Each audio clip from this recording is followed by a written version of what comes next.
नमस्कार दोस्तों। आज हम अपनी हिंदी की पाठ्य पुस्तक वसंत का पाठ 2 लाख की चूड़ियाँ पढ़ेंगे।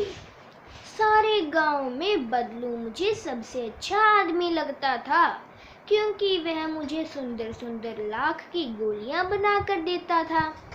मुझे अपने मामा के गांव जाने का सबसे बड़ा चाव यही था कि जब मैं वहां से लौटता था तो मेरे पास ढेर सारियां गोलियां होती थी, रंग बिरंगी गोलियां जो किसी भी बच्चे का मन मोह ले।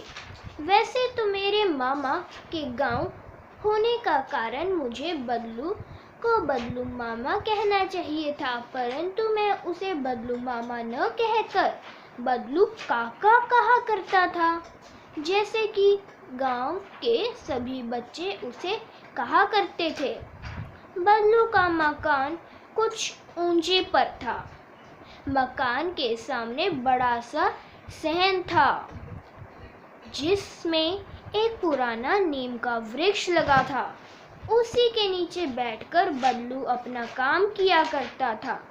बगल में भट्ठी दहकती रहती, जिसमें वह लाख पिघलाया करता। सामने एक लकड़ी की चौखाट पड़ी रहती, जिस पर लाख के मुलायम होने पर वह उस सलाख के सामान पतला करके चूड़ी का आकार देता। पास में 4-6 विभिन्न आकार की बेलनुमा मुंगरियां रखी रहती, जो आगे से कुछ पतली और पीछे से मोटी होती। लाख की चूड़ी का आकार देकर वह उन्हें मुंगरियों पर चढ़ाकर गोल और चिकना बनाता और तब एक एक कर पूरे हाथ की चूड़ियां बना चुकने के पश्चात वह उन पर रंग करता। बदलू यह कार्य सदा ही एक मचिया पर बैठकर किया करता था, जो बहुत ही पुरानी थी। बगल में ही उसका हुक्का रखा रहता, जिसे वह बीच बीच में पीता रहता। गांव में मेरा दोपहर का समय अधिकतर बदलू के पास बीतता। वह मुझे लल्ला कहा करता और मेरे पहुंचते ही मेरे लिए तुरंत एक मचिया मंगा देता। मैं घंटों बैठे बैठे उसे इस प्रकार चूड़ियां बनाते देखता रहता। लगभग रोज ही वह 4-6 जोड़े चूड़ियां बनाता। पूरा जोड़ा बना लेने पर वह उसे बेलन पर चढ़ाकर कुछ क्षण चुपचाप देखता रहता, मानो वह बेलन ना होकर किसी नववधू की कलाई हो। बदलू मनिहार था। चूड़ियां बनाना उसका पुश्तैनी पेशा था और वास्तव में वह बहुत ही सुंदर चूड़ियां बनाता था। उसकी बनाई हुई चूड़ियों की खपत भी बहुत थी। उस गांव में तो सभी स्त्रियां उसकी बनाई हुई चूड़ियां पहनती ही थी। आसपास के गांव के लोग भी उससे चूड़ियां ले जाते थे, परंतु वह कभी भी चूड़ियों को पैसे से न बेचता था। उसका अभी तक वस्तु विनिमय का तरीका था और लोग अनाज के बदले उससे चूड़ियां ले जाते थे। बदलू स्वभाव से बहुत सीधा था। मैंने कभी भी उसे किसी से झगड़ते नहीं देखा। हाँ, शादी विवाह के अवसर पर वह अवश्य जिद पकड़ जाता था। जीवन भर चाहे कोई उससे मुफ्त में चूड़ियां ले जाए, परंतु विवाह के अवसर पर वह सारी कसर निकाल देता था। आखिर सुहाग के जोड़े का महत्व ही और होता है। मुझे याद है, मेरे मामा के यहाँ किसी लड़की के विवाह पर जरा सी बात पर बिगड़ गया था और फिर उसको मनाने में लोहे लग गए थे। विवाह में इसी जोड़े का मूल्य इतना बढ़ जाता था कि उसके लिए उसकी घरवाली को सारे वस्त्र मिलते, ढेरों अनाज मिलता, उसको अपने लिए पगड़ी मिलती और रुपए जो मिलते सो अलग। यदि संसार में बदलू को किसी बात से चिढ़ थी तो वह थी कांच की चूड़ियां। यदि किसी भी स्त्री के हाथों में उसे कांच की चूड़ियां दिख जाती तो वह अंदर ही अंदर उड़ उड़ता और कभी कभी तो 2-4 बातें भी सुना देता। मुझसे तो वह घंटों बातें किया करता, कभी मेरी पढ़ाई के बारे में पूछता, कभी मेरे घर के बारे में और कभी यूं ही शहर के जीवन के बारे में। मैं उससे कहा करता कि शहर में सब कांच की चूड़ियां पहनते हैं, तो वह उत्तर देता, शहर की बात और है लल्ला, वहाँ तो सभी कुछ होता है। वहाँ तो औरतें अपने मर्द के हाथ पकड़कर सड़कों पर घूमती भी हैं और फिर उनकी कलाइयाँ नाजुक होती हैं ना। लाख की चूड़ियाँ पहने तो मोच ना आ जाए। कभी कभी बदलू मेरी अच्छी खासी खातिर भी करता। जिन दिनों उसकी गाय दूध से मलाई होती वह सदा मेरे लिए बचा कर रखता और आम की फसल में तो मैं रोज ही उसके यहाँ से 2-4 आम खा आता। परंतु इन सब बातों के अतिरिक्त जिस कारण वह मुझे अच्छा लगता वह यह था कि वह रोज ही वह मेरे लिए 1-2 गोलियां बना देता। मैं बहुधा हर गर्मी की छुट्टी में अपने मामा के यहाँ चला जाता और 1-आधा महीना वहाँ रहकर स्कूल खुलने के समय तक वापस आ जाता। परंतु 2-3 बार ही मैं अपने मामा के यहाँ गया होऊंगा, तभी मेरे पिता की एक दूर के शहर में बदली हो गई और एक लंबी अवधि तक मैं अपने मामा के गांव न जा सका। तब लगभग 8-10 वर्षों के बाद जब मैं वहां गया तो इतना बड़ा हो चुका था कि लाख की गोलियों में मेरी रुचि ही नहीं थी। अतः गांव में होते हुए भी कई दिनों तक मुझे बदलू का ध्यान न आया।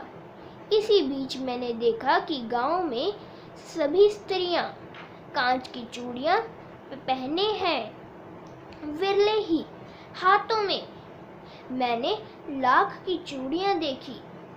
तब एक दिन सहसा मुझे बदलू का ध्यान हो आया। बात यह हुई कि बरसात में मेरे मामा की छोटी लड़की आंगन में फिसलकर गिर पड़ी और उसके हाथ की कांच की चूड़ी टूटकर उसकी कलाई में घुस गई और खून बहने लगा। मेरे मामा उस समय घर पर न थे, मुझे ही उसकी मरहम पट्टी करनी पड़ी। तभी सहसा मुझे बदलू का ध्यान हो आया और मैंने सोचा कि उससे मिलने जाऊं। अतः शाम को मैं घूमते घूमते उसके घर चला गया। बदलू वहाँ चबूतरे पर नीम के नीचे एक चौखाट पर लेटा था। नमस्ते बदलू काका, मैंने कहा। नमस्ते भैया, उसने मेरी नमस्ते का उत्तर दिया और उठकर खाट पर बैठ गया। परंतु उसने मुझे पहचाना नहीं और देर तक मेरी ओर निहारता रहा। मैं हूँ जनार्दन काका, आपके पास से गोलियां बनवा कर ले जाता था। मैंने अपना परिचय दिया। बदलू फिर भी चुप रहा, मानो वह अपने स्मृति पलट पर अतीत के चित्र उतार रहा हो। और तब एकदम बोल पड़ा, आओ आओ लल्ला, बैठो। बहुत दिन बाद गांव आए? हाँ, इधर आना नहीं हो सका काका, मैं चारपाई पर बैठते हुए उत्तर दिया। कुछ देर फिर शांति रही। मैंने इधर इधर दृष्टि दौड़ाई, न तो मुझे उसकी मचिया ही नजर आई न ही भट्टी। आजकल काम नहीं करते काका? मैंने पूछा। नहीं लल्ला, काम तो कई साल से बंद है। मेरी बनाई हुई चूड़ियों को कोई पूछे तब तो गांव गांव में कांच का प्रकार हो गया है। वह कुछ देर चुप रहा, फिर बोला, मशीन युग है ना ये लल्ला, आजकल सब काम मशीन से होते हैं। खेत भी मशीन से जोते जाते हैं और फिर जो सुंदरता कांच की चूड़ियों में होती है लाख में कहाँ संभव है। लेकिन कांच बड़ा खतरनाक होता है, बड़ी जल्दी टूट जाता है। मैंने कहा, नाजुक तो फिर होता ही है लल्ला, कहते कहते उसे खांसी आ गई और वह देर तक खांसता रहा। मुझे लगा उसे दमा है। अवस्था के साथ साथ उसका शरीर ढल चुका है।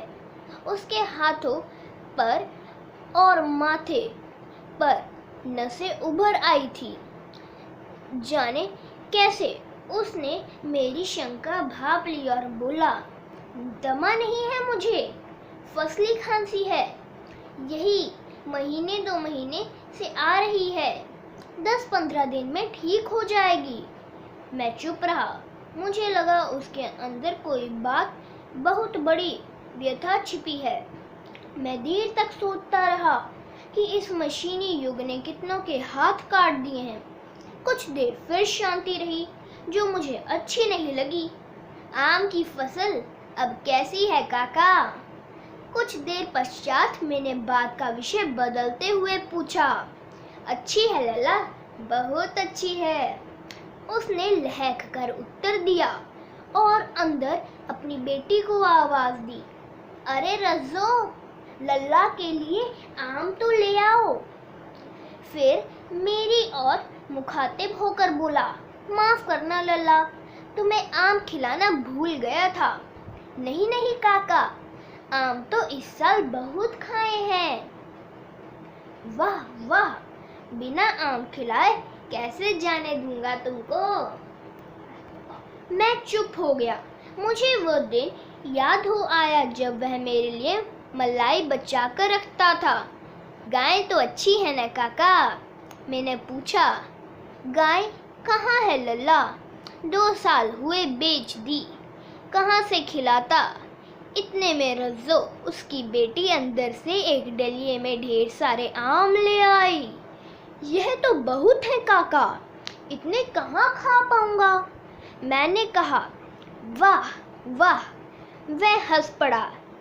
शहरी ठहरे न, मैं तुम्हारी उम्र का था तो इसके 4 गुने आम एक बखत में खा जाता था। आप लोगों की बात और है, मैंने उत्तर दिया। अच्छा बेटी, लल्ला को 4-5 आम छांट कर दो, सिंदूरी वाले देना। देखो लल्ला कैसे हैं। इसी साल यह पेड़ तैयार हुआ है। रज्जो ने 4-5 आम अंजलि में लेकर मेरी ओर बढ़ा दिए। आम लेने के लिए मैंने हाथ बढ़ाया तो मेरी निगाह एक क्षण के लिए उसके हाथों पर ठिठक गई। गोरी गोरी कलाइयों पर सलाख की चूड़ियां बहुत ही फब रही थी। बदलू ने मेरी दृष्टि देख ली और बोल पड़ा, यह आखिरी जोड़ा बनाया था जमींदार साहब की बेटी के विवाह पर। 10 आने पैसे मुझको दे रहे थे, मैंने जोड़ा नहीं दिया, कहा शहर से ले आओ। मैंने आम ले लिए और खाकर थोड़ी देर पश्चात चला आया। मुझे प्रसन्नता हुई कि बल्लू ने हार कर भी हार नहीं मानी। उसका व्यक्तित्व कांच की चूड़ियों जैसा न था कि आसानी से टूट जाए। धन्यवाद दोस्तों, यह कहानी कामता नाथ द्वारा लिखी गई है। दोस्तों, अगर अभी तक आपने मेरे चैनल को सब्सक्राइब नहीं किया है तो अभी लाल रंग के सब्सक्राइब बटन पर दबाना मत भूलिएगा और बेल आइकन को ऑन करना ही मत भूलिएगा, ताकि आपको हमारे हर वीडियो के अपडेट जल्द से जल्द मिल सके। जय हिंद, जय भारत।